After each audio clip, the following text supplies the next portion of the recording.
Dan satu perkara sebagai akhirnya ingin saya beri penekanan pada hari ini, kalau boleh tinggalkan acara menziarahi kubur di tanah permakaman, tinggalkan. Kerana hari raya tidak ada kena mengena dengan ziarah kubur, tidak ada. Menziarahi kubur pada hari perayaan adalah budaya orang Yahudi, adalah budaya kaum musyrikin. Maka Rasulullah sallallahu alaihi wasallam menadah tangan kepada Allah, ya Allah, janganlah kau jadikan kubur aku ini sebagai hari perayaan, dan janganlah kau jadikan kubur aku ini sebagai masjid tempat mereka datang beribadah. Alhamdulillah, doa baginda dimakbulkan. Nabi-nabi lain doa kubur mereka kesemuanya terkena fitnah. Tambah kubur para wali kesemuanya terkena fitnah. Kubur Rasulullah selamat daripada perkara ini. Maka hari raya tidak ada kena mengena dengan upacara ziarah kubur. Allah beri masa yang panjang untuk ziarah kubur. Kita tidak ada masa. Tiba-tiba hari yang seronok ini, hari ini adalah hari untuk kita menikmati kehidupan. Tiba-tiba kita menghabiskan dengan ziarah kubur. Itu termasuk yang kedua yang dihasut oleh iblis. Yang pertamanya syirik, yang keduanya adalah bid'ah.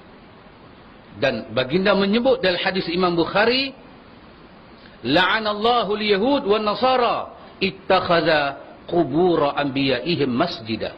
Allah laknat Yahudi dengan Nasara kerana menjadikan makam-makam para anbiya, nabi-nabi mereka itu sebagai tempat beribadah masjid. Ziarahlah hari lain, ziarahlah kubur hari lain. Lepas seminggu kah, sebelum balik ke rumah masing-masing untuk menjalankan tugas masing-masing, ziarahlah. Dalam perjalanan untuk pulang ke kampung halaman, cuti pun dah habis, dalam perjalanan nak balik itu, ziarahlah. Ataupun dalam perjalanan masa awal datang ke kampung, ziarahlah. Tetapi hari ini bukan hari ziarah kubur. Kalau kita ziarah kubur hari ini dengan kita merasakan salah kalau tidak ziarah, kita telah menghidupkan budaya Yahudi, budaya jahiliyah yang telah dibenamkan oleh Rasulullah sallallahu alaihi wasallam. Jawapan daripada soalan yang keempat, mengkhususkan sesuatu waktu, hari atau musim tersebut untuk menziarahi atau berkumpul beramai-ramai di kubur seperti pada hari raya pertama, kedua atau ketiga, sehingga berhari raya di kubur atau membaca Al-Quran dan duduk berdoa di kubur serta makan dan minum di kubur, maka perbuatan ini adalah bertentangan dengan sunnah. Amalan seperti ini tidak pernah disuruh atau dilakukan oleh Nabi Muhammad SAW. Tidak berlaku di zaman para sahabat, para tabi'in dan para salafus salih. Nabi melarang untuk menjadikan kuburan untuk berhari raya walaupun di kubur baginda. Apa dalilnya? An Abi Hurairah radhiyallahu anhu qala Rasulullah sallallahu alaihi wasallam la tattakhidhu qabri 'idan. Dari Abu Hurairah radhiyallahu anhu berkata, bersabda Rasulullah sallallahu alaihi wasallam, janganlah kamu jadikan kuburku tempat berhari raya. Jadi kalau kubur Rasulullah sallallahu alaihi wasallam dilarang untuk dijadikan tempat berhari raya, maka kubur-kubur awam juga dilarang. Saya katakan, kenapa mereka menjadikan kubur berhari raya? Sebahagian daripada masyarakat kita, selepas sembahyang subuh, dia bukan pergi sembahyang hari raya dulu, dia pergi ke kubur. Oleh kerana belum sarapan, ada yang bawa makanan ke kubur. Kemudian sampai di kubur, pertama sekali mereka duduk mengelilingi kubur. Apa mereka buat? Baca tahlil. Kalau tidak ada orang yang di keluarga tersebut tahu membaca tahlil, maka diupah. Itu di Malaysia, saya tak tahu di sini. Apakah boleh duduk di kuburan? Kerana kalau dah berhari raya di kubur, tentu paling-paling bawa tikar mengkuang. Tahu tikar mengkuang? Ataupun bawa sejadah. Maka duduklah ramai-ramai. Kalau di Singapura tak payah sekarang, kerana di kubur ada 6 tempat untuk duduk. Nanti kita boleh tonton dalam VCD. Saya sudah pergi ke kubur Singapura dan kita sudah ambil gambarnya. Dan saya tanya tukang buat kubur itu, ini jadi saksi sahabat kita, cameraman. Harga sebuah kubur daripada $1,000 atau $1,500 sehingga $15,000. Tanya sahabat ni, harga sebuah binaan kubur, tembok kubur, daripada 1,500 ataupun 1,000 paling murah sampai mencapai 15,000. Ini bukan bohong.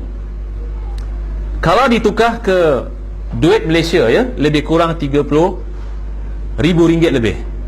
Harga rumah kos rendah RM25,000.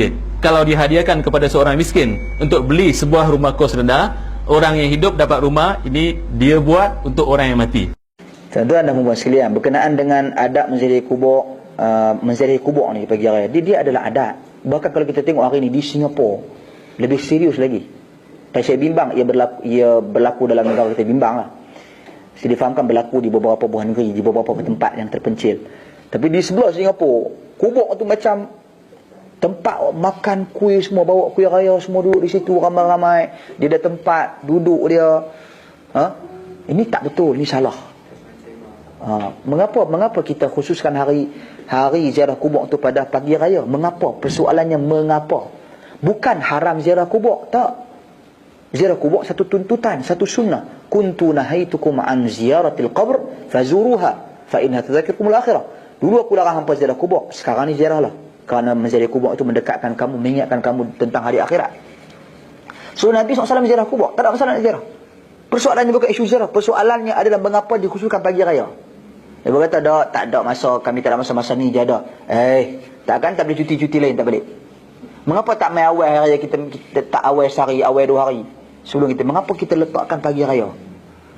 Jadi bila pergi pagi raya tu ada menziarahi kubur. Contoh seperti buang kasut ataupun buang selipar untuk kita masuk dalam kawasan perkuburan. Tak dapat kita praktikkan. Pasal apa? Pasal pakai baju baru, pasal pakai kasut baru. So nak masuk pun Allah punya lah, jaga kain apa semua ni nak ni. Jadi dia tak ada feel ziarah kubur tu. Dia duk fikir, dia bukan fikir akhirat tu, dia duk fikir baju dia takut kena kotor. Jadi isu dia, pasal apa kita tak pilih hari dia? Mengapa? Dia dah jadi satu kebiasaan adat. Berani salah, tak betul. Bahkan yang membimbangkan penganjuran kepada program seperti itu. Apa yang menganjurkan? Contoh, kubur tu dihias dengan elok, dibuat pumpkin, diletak diletak tempat-tempat duduk, ada macam kemah semua. Buat macam dipanggil tu? Macam kat rumah macam tu apa? Macam gazebo. Ada macam gazebo lagi. Cik-cik ada hiasan macam yang terjun pula masuk, selamat datang ke tanah perkuburan, sekian. Jadi ni tak kena. Kita yang gambarkan kubur kita macam tu. Balik, Nabi suruh balik. Dia tak ada kena mengena raya ni dengan kubur. Nampak tak? Orang tengok kita, ya Allah seronok. Kadang-kadang Cina pun nak jual kubur kawasan tu. Cina tahu hak jenis bodoh ni ramai. Masa tu layak dia kocak-kocak hijau ke apa-apa. Dia berbunga satu tu RM3 ke? Nampak tak skipnya banyak kan tengok. Bila kita lalu kawasan kubur, tengok masyarakat kita masih jauh dengan agama. Tak ada kaitan raya dengan kubur. Terkenang dah aku. Malaikat kata apa ni Allah raya. Dia ambil ayat pergi bubuh di atas kubur tu semua tu, nampak tak? Pergi bubuh di atas kubur. Tak ada kena mengena. Agama tak pernah ajak ambil ayat corak atas kubur, tak pernah. Kalau kawan tu boleh keluar, dia corak kat kita balik. Nampak tak? Dia corak dekat kita balik. Yang kata duk bubuh tu, tu upacara adat. Jangan duk buat lapangan tu, oi. Kita duk mengaji, duk main kuliah, semua ni apa, lampau ni semua, nampak dah jadi bodoh. Bukan waktu nak pergi ziarah kubur, bila-bila pun boleh. Lepas pada tu, jangan campur lagi perempuan. Lepas tengok mana. Apa lalu kau sana. Malaikat kata ni apa ni? Ni hari Taipusam ke apa kan, nampak dah. Buanglah tabiat tu semua. Cuma ulama membincangkan tentang hadis ini, adakah ziarah kubur ini satu taksis ditentukan pada malam tersebut, malam Jumaat ke, pagi Jumaat ke, macam musim hari kita hari ini, hari raya, macam satu pesta pergi ziarah kubur. Hari raya ni macam satu pesta pergi ziarah kubur. Para ulama menceritakan pada sini bahawa Nabi kita sallallahu alaihi wasallam dalam hadis ini tidak menunjukkan Nabi kita taksis malam-malam yang tertentu untuk dijadikan malam ziarah kubur. Ziarah kubur ni kita diminta supaya pergi bila-bila masa, kerana Nabi kata fa innaha tuzakkirul akhirah. Fa innaha tuzahidu fid dunya wa tuzakkirul akhirah. Pergi ziarah kubur ni menzahidkan kita dunia. Tujuan ziarah kubur supaya kita teringat. Kita pergi tengok, Masya Allah, orang dalam kubur, apa yang mereka dapat dalam kubur ini selain daripada amalan yang mereka bawa. Jadi bukan pergi ziarah kubur ni untuk berpesta, untuk bawa bunga, pergi kubur, bawa bunga hari raya, pergi mesti ziarah kubur. Mentaksiskan hari raya untuk ziarah kubur. Hari raya ni hari orang bergembira, suka. Tapi kalau kebetulan hari raya kita nak ziarah kubur, nak ingat kepada mati, nak mendoakan kepada orang ahli kubur, itu tidak menjadi kesalahan. Tapi jangan taksis. Hari raya, mesti ziarah kubur. Tak, tidak ada. Hari Jumaat, mesti ziarah kubur. Itu tidak ada. Tidak warid daripada Nabi SAW. Lebih-lebih hari raya ni hari farh wa surur. Jadi tak boleh pula hari raya hari kita berduka cita. Jadi satu kesilapan lah bila masyarakat hari ini menjadikan agenda hari raya ni agenda ziarah kubur. Lebih-lebih lagi, yang pergi ziarah kubur ni pula tidak ada etika, tidak ada adab Islam. Pergi bercampur gaul, yang perempuan pergi tak tutup aurat, pakai baju kain-kain yang belah, seluar-seluar ketat pergi kubur. Orang pergi kubur nak ziarah ni untuk ingat kemati, bukan untuk pergi nak pesta, nak ambil gambar tak dalam Facebook, kononnya aku sayang ke nenek, sayang ke bapa, inilah gambar kita duduk di kubur. Lah, kubur bukan tempat pesta. Kubur tempat tuzahidu fid dunya wa tuzakil akhirah, mengingatkan kita kepada mati, melemahkan kerakusan jiwa kita, tamak-tamak kita kepada dunia. Jadi saya mengatakan bahawa ziarah kubur bukan ada hari tertentu. Ziarah kubur apabila kita rasa kita pergi ziarah boleh melembutkan hati kita, boleh mengingatkan ke akhirat. Jangan jadikan hari raya ni hari pesta ziarah kubur, kerana ziarah kubur bukan menjadi satu agenda pada hari raya. Hari raya kita ziarah orang hidup, bukan ziarah orang mati. Wallahu alam. Kita betulkanlah benda-benda yang tidak betul dalam adab masyarakat. Betul.